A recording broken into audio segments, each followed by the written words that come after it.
Hi, welcome to ChemSimplified. In this video, we are going to go through how to draw a Lewis symbol and determine the number of bonds that each element can make.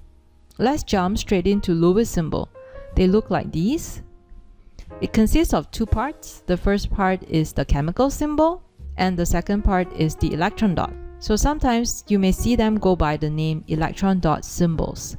So these electron dots are actually representing the valence electrons. In case you need a quick review on what valence electrons are, so let's go through and use carbon as an example. So we're going to revisit the Bohr diagram for carbon. If you need more info on electron configuration, I'll put the link on the top right corner. So back to carbon. Carbon has atomic number of 6, which means it has 6 electrons. And so if we draw out the Bohr diagram, the first circle, which is the first energy shell, will hold maximum of 2 electrons. The subsequent shell, which is shell number 2, can hold up to 8, but in this case we only have 6 electrons, and we've already filled out 2 in the first ring, the first shell. We have 4 more electrons left. So which means the outermost shell, which is shell number 2 for carbon, holds 4 electrons. So these 4 electrons, which I colored green, they are referred to as the valence electrons. So electrons that are sitting in the outermost shell, those are valence electrons. So back to Lewis symbol. When drawing Lewis symbol, it's made out of 2 parts, right? The first one is the chemical symbol, carbon, C. And then after that, we have 4 valence electrons.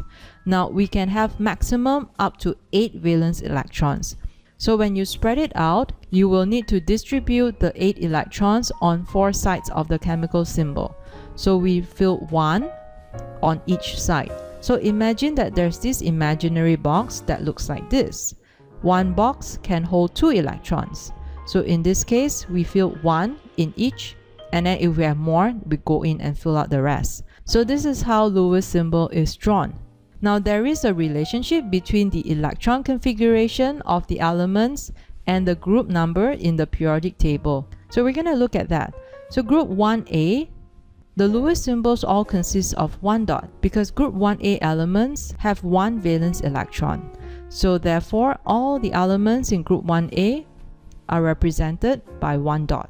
Now hydrogen is not a group 1A member, but I'm just going to put it there because it also has 1 dot. Group 2A elements, they have 2 dots because group 2 elements, they have 2 valence electrons. Group 3A, 3 dots. You get the idea?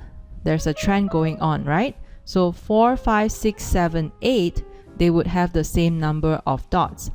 And notice that I'm using group 1A, 2A, 3A all the way to 8A. That is referring to the old numbering system, and it makes it easier to make that correlation. So to draw a Lewis symbol, all you have to do is find the element and look up and see what group it belongs to. Now this applies to the main group elements, the ones with group A. That group number represents the number of electron dots that you are going to draw for the element.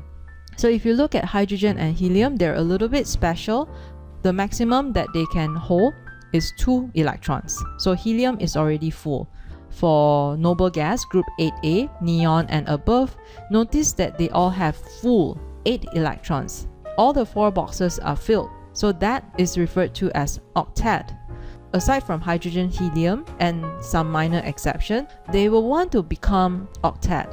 And the way they're going to become octet is by donating electron or accepting electron, and that makes ionic bonding, or they share electrons, and that makes covalent bonding.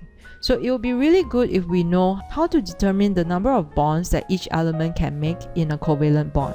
In fact, that is actually called valency, the number of bonds that each element can make. And usually we use HONC rule to help us with that, and that's H representing hydrogen, O for oxygen, nitrogen, and carbon. So this is the Lewis symbol for H, O, N, and C. And sometimes you may also hear it as HONC 1, 2, 3, 4 rule. Actually, it refers to hydrogen making 1 bond, oxygen making 2 bonds, nitrogen 3, carbon 4 bonds. And I'm going to explain to you how they make those number of bonds.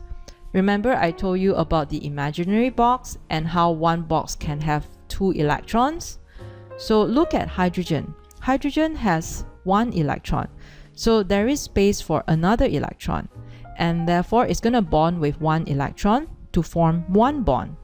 Whereas for oxygen, notice that 2 of the boxes are already filled and the other 2 boxes are not filled, and therefore they can take up 2 more electrons, and that's why oxygen make 2 bonds. The same thing now if you look at nitrogen. Nitrogen, only 1 of the box is filled and the other 3 is not filled yet. So therefore it can pair up with 3 other electrons to form 3 bonds.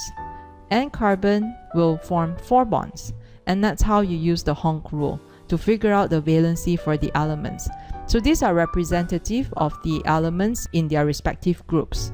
So you can apply the same rule for the other elements in the periodic table. Another common element that you may encounter when drawing covalent bond is the halogen. So I'm going to represent it with fluorine.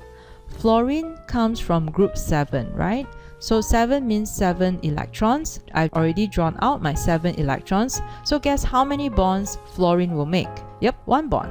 Because there's only space to take in 1 more electron, and therefore fluorine and most of the other halogens will make 1 bond. HONC rule works perfectly at the introductory chemistry level, and as you progress to higher chemistry level and you encounter elements from row 3 and above, you may notice that they deviate slightly from the HONC rule. For example, group 7A, the halogens, right? Aside from fluorine, so chlorine, bromine, iodine, they are in row 3, 4, and 5. Sometimes they make more than 1 bond. Element from group 6A, sulfur, like oxygen, it can make 2 bonds, but sometimes it makes more than 2 bonds, and in fact, it can make up to 6 bonds. Phosphorus from group 5A, like nitrogen.